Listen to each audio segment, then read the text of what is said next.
Coming up on the Geno Auriemma Show, presented by UConn Health. The best part that I like about those two is they're not afraid to be wrong. I like when players are confident enough to voice their opinion. Is she too far over here? Because I couldn't come off of the screen. I was going to run into her. Yeah. Plus, the unique dynamic between players and coaches at practice. And He goes, Dad, I'm not a loose ball diving kind of guy. I said, what the hell? I said, you gotta be kidding. Geno shares some family ties from the basketball court. All that and more. That's when it really hit me square between the eyes. On the Geno Auriemma Show.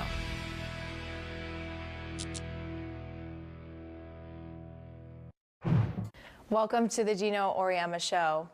And Coach, when we sat down recently, you said you were the most frustrated you had ever been in your career. You practice, you practice, you practice.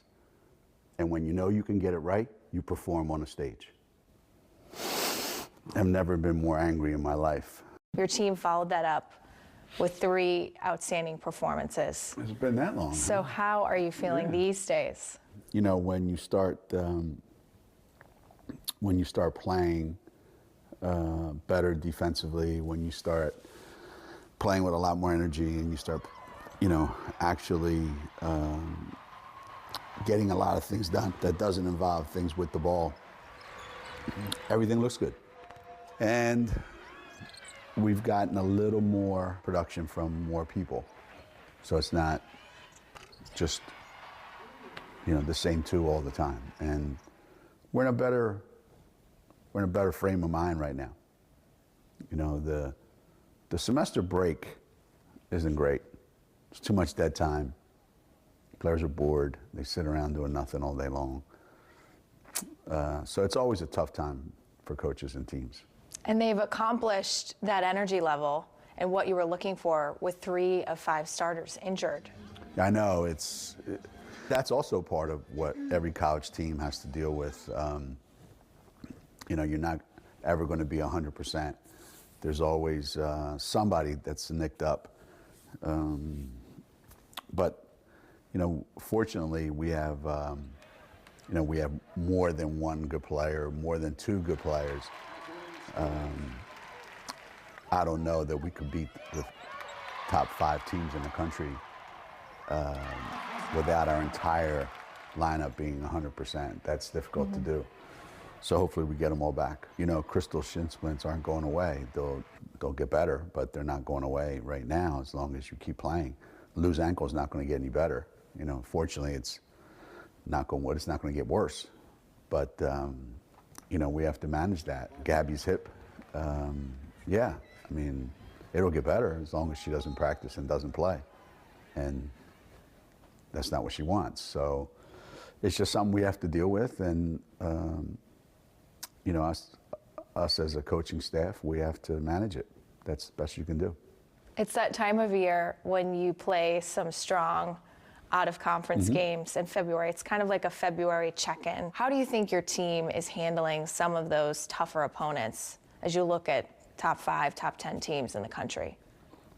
Well, up to this point, you know, we've handled everything that's been thrown at us. I was looking through some stat sheets recently, and I look back to our Maryland game, you know, and I always complain about our offensive rebounding. I think we had something like 24 offensive rebounds or something like that against Maryland, and we scored 97 points, and Lou didn't play. I look back and I thought, wow, you know, we really got a lot done against a lot of really good teams.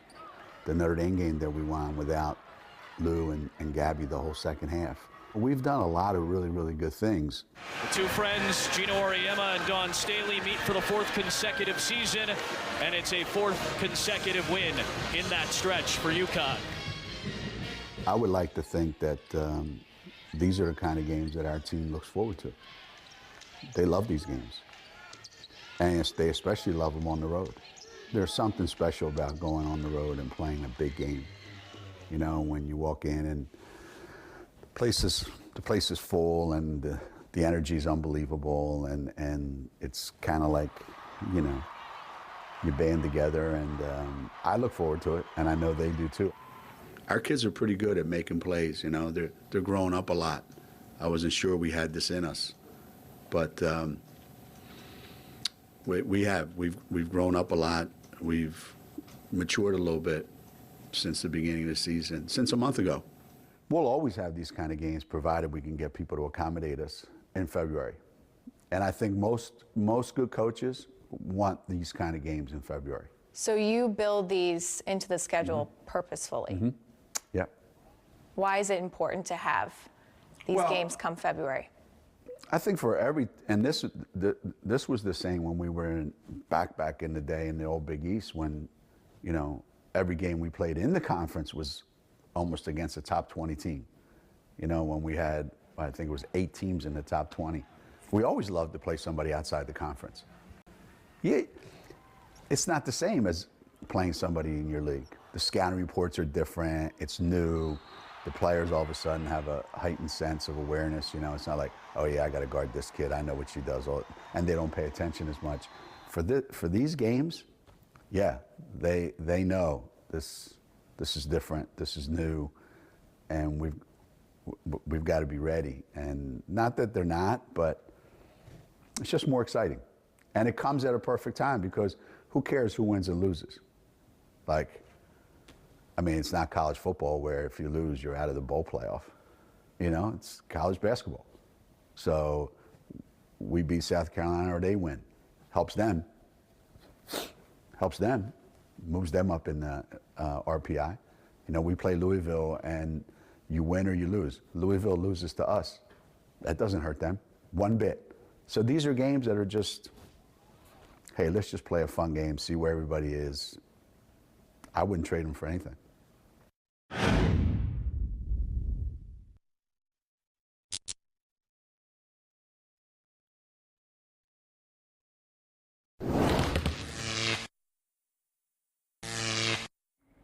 All right, ready? Let's go. Let's go. When there are 2 guys on the same side and we run 2-man game on one side, do you just want that guy to stay low? Because it's spinning. No, they got to stay low. While those double screen are going on the other side, you want us to just stay? And not Yes. Well, it really doesn't matter. The only thing you can't do is go into the lane. You guys got to help with your hands. Say he turns the corner on her. Where do I run off to? To her man or to her? You got to get hers. Is she too far over here? Because like I couldn't come off the Z screen. I was going to run into her. Yeah. You guards got to shoot it, right? Where's Fisa? So now what do you think happens? Who threw it in? And then what? If we're in this setup, how many guys are out? We're going to jump up here and get right on their hip and force this guy over that screen. If we had a guy running to the block and was posted up under there, it'd be how many guys? 4. Kind of get a sense of it? Those are your options. Any questions? Geno, how much individual interaction do you have with your players at practice? Every day. If that guy's not open on the first look, nothing, okay? Right back to the other side. Okay. Got it? Yep. On a dribble handoff. It comes in a variety of ways, you know. Some of it is simple, where you're asking them a question about something that has to get done.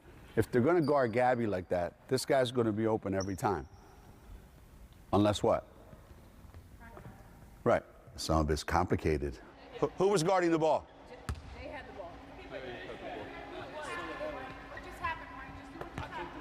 Or they have a problem with something that's going on and you trying to fix it. When we start doing some stuff up top, you got to get out of there. You either got to get your man to follow you or you're going to be wide open, one or the other.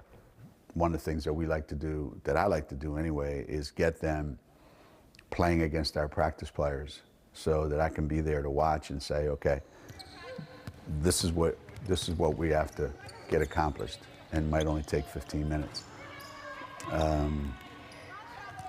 A lot of it is obviously team-oriented at this time of the year. What I tell you the other day, everything's a test. Right now it's a test. Can you stop these 4 guys or not? And obviously what a lot of you guys are saying is, no, we can't, coach.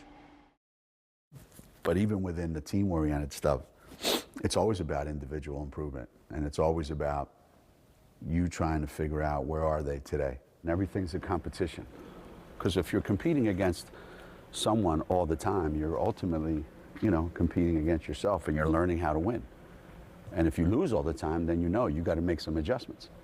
You and Crystal interact a lot during the games. We see you on the sidelines, but I think what people at home don't see is that in the huddles, when you're explaining something on the board, Crystal will sometimes stop you and show you what she's seeing out there. Is that the nature of her being a point guard, or do you think it points more to the dynamic between you and her? I think it varies sometimes. When you have the ball a lot, in a lot of ways, you're responsible for where that ball goes. And I want them to understand that being on the sideline and watching is way different than being on the court and playing. So one of my favorite questions to ask is there something out there that I'm not seeing that you see? When she cuts, that other guy's going to be wide open, right? Good read. You want to be able to get them engaged, and you want to be able to have them have some ownership of it. So for me to ask Crystal lots of questions, that's not unusual. For her to then be able to say, I think this, she would have never been able to do that in the past. So you get to gauge how much your players are growing up. A lot of times Lou will do the same thing. On the court, she'll communicate with me and say, hey, we need to run this, because she feels like they can't guard that. We may know it, but the fact that she knows it and sees it, and same with Crystal, those two see things pretty clearly.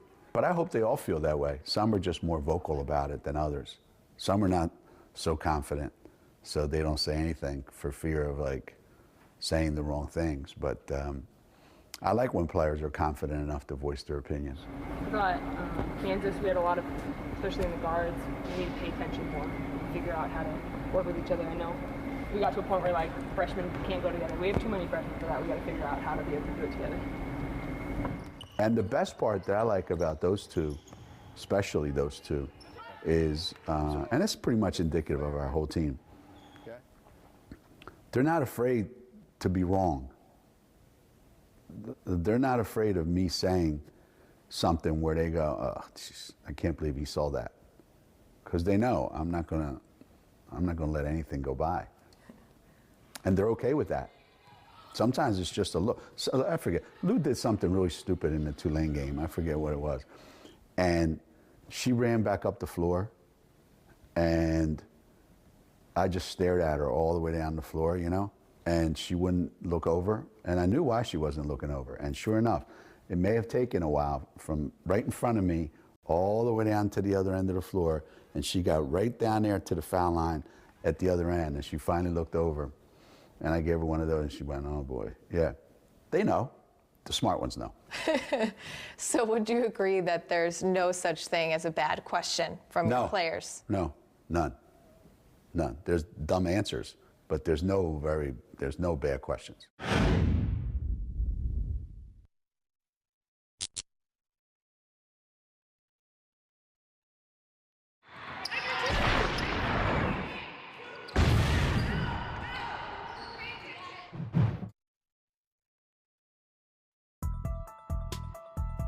Oh, I loved it. I mean, for me, it was it was an opportunity.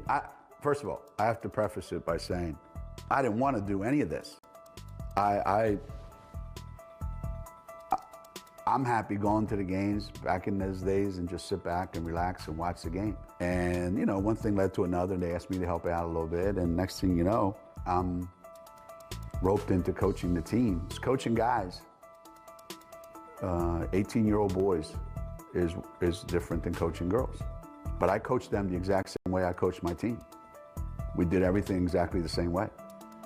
We ran the same stuff, we did the same thing, and we operated the same way. And one of the reasons why we won so much was because we practiced all the time, which is unusual. And that's one reason why we lost a couple of the players the following year, is because they didn't want to practice. They just wanted to show up and play games. I enjoyed every minute of it. So now everybody always says that you're hardest on your best players. Oh yeah. So how did it pertain to your son? Oh yeah, he got the worst of it. He keeps telling me, you know, you cost me a scholarship because I benched him one game because he pissed me off about something. I still love one of the great lines of all time by a high school player. Came from my son Michael when I was giving him a hard time. Yeah, big deal. You're first team All-State, and you guys playing in the state championship game. I get that. There's like a loose ball over there. Like, what the hell? He goes, Dad, I'm not a loose ball diving kind of guy. I said, what the hell? I said, you gotta be kidding me. Even to this day, I think it's one of the great lines ever uttered by a basketball player.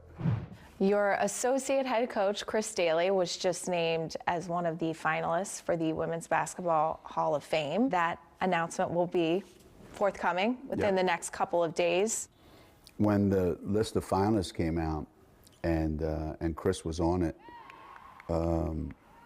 that's the first time ever in the 20-year history of the Women's Basketball Hall of Fame that an assistant coach was on the ballot. And actually, two of them were on, Chris and Mickey DeMoss, the longtime assistant at Tennessee. Yeah, this is groundbreaking, obviously. It's frankly long overdue that assistants are giving that kind of respect and that kind of recognition. I mean, if you're gonna celebrate Connecticut's history as a basketball program and everything that we've accomplished, it would be impossible to do that and not acknowledge Chris's contribution to all that. You are a gladiator in a uniform. Just remember that. Down, get her open, use that screen, Sanaya, right? You got a shoulder to shoulder with her. We don't want any offensive fouls. The success that we've had is unprecedented. And so it should be unprecedented, and no one's been able to get in before she gets in.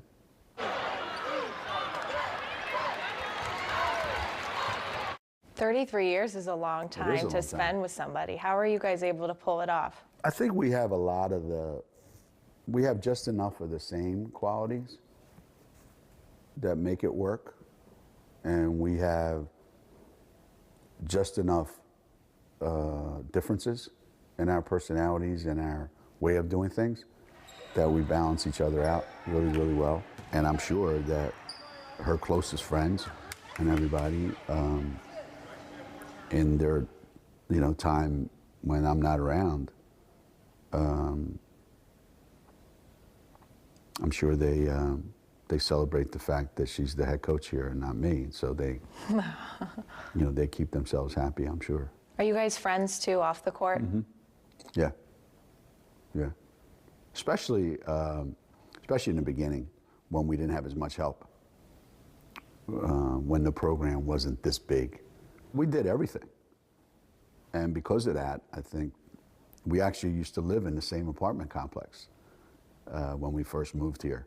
I don't know that you could spend that much time together and not develop a relationship that goes way beyond just, we work together or we're associates. I remember when we gave her the title of associate head coach, I think she was the first one in the country to get that. And then other people started doing that. Because I think it reflected more what her status was within the program than just assistant coach. What was it like for you to see one of your players get into the Hall of Fame when Rebecca Lobo was inducted? When you're recruiting somebody and they're 17 years old and then they become, let's say they become an All-American, or in the beginning was, they became Big East Player of the Year, and you're like, yeah, that's one of our players. And then it was, hey, one of our players is on the Olympic team, and then you turn on the TV and everybody in America is like, hey, that's Rebecca Lobo. And she went to UConn. Yeah, I remember. And it's just like one thing after another, after another, after another, sitting there and watching her up on that stage being inducted into the Hall of Fame, knowing how much it meant to her to be on that stage with and be inducted into a Hall of Fame of people that she has so much respect for, and a game that she grew up loving. That was, I hope it's the first of many that I'll be able to witness.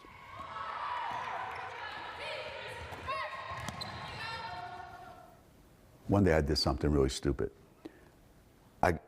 I just got done working out or something, so I grabbed the basketball and there was nobody in the building. And I grabbed the basketball and I just like dribbled around and shot a little bit at all the baskets, just kind of going around, just trying to, you know, keep doing something except what I was doing. And at one point, I happened to look up and I saw the names on those banners. I just stopped and I said, how can one school have that many iconic players? Players that everybody who's ever followed women's basketball goes, oh yeah, man, they're amazing. And they went to Connecticut. I don't walk into any building anywhere in America and see that at any level. That's when it really hit me square between the eyes.